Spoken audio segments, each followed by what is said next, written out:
makes us question, it makes us look around, it makes us ask questions of power, and it doesn't dumb us down, it engages us and it challenges us, and it brings us together.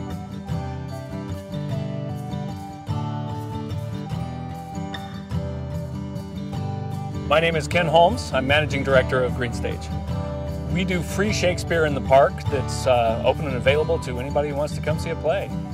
Green Stage started down in Tacoma, Washington, actually, and they started moving north up towards Seattle. I was an actor in a play, and at the end of that year, the board of directors decided they didn't want anything to do with the company anymore. They were done with it, and so the actors in Midsummer decided to take over the company. And because we were having such a great time and it was such a fun experience that we decided to keep it going. In mine arms I bid him welcome, and thank the holy conclaves for their loves. They have sent me such a man I would have wished for. The stories are really very basic and very simple.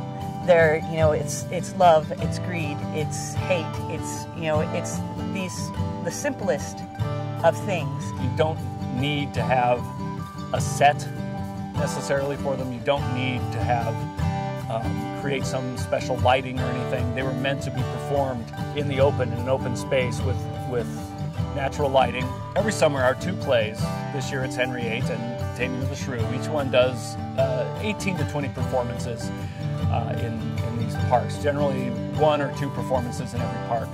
We do everything for free, so we get a lot of people who can't afford to go see things at some of the larger houses necessarily.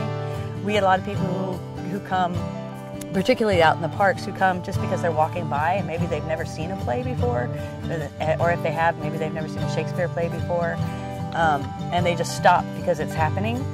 I think in general the arts are kind of something that's kind of gone a bit by the wayside, particularly like you said, it's kind of nice that people still take the time to actually go out and do a real production.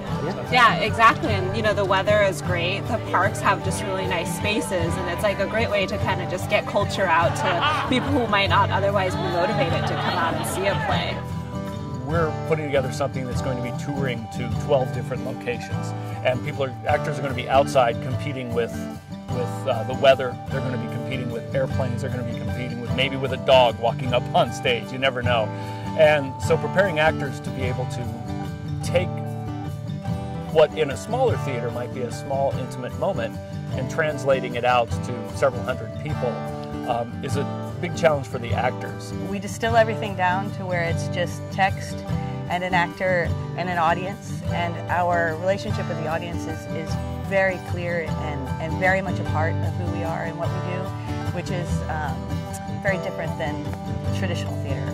The reward is going to that first performance, the first weekend of performance, and seeing hundreds of people show up for a free show in the parks. And they sit there, they laugh, they applaud, they have a great time. What I hope is that we attract the people in who haven't seen plays before, haven't seen Shakespeare, and we get these people every year. I talk to them. And then the next year you see them again, and they've gone and tried plays in other places, and pretty soon they're buying tickets somewhere else. And that, to me, is satisfying, because then we're getting people engaged in the arts. Here in the park, the lights don't go down, and so you're confronted with this community of people, this community of souls that has come to share this moment and to share this event and create it all together. And that just fills me with joy and hope.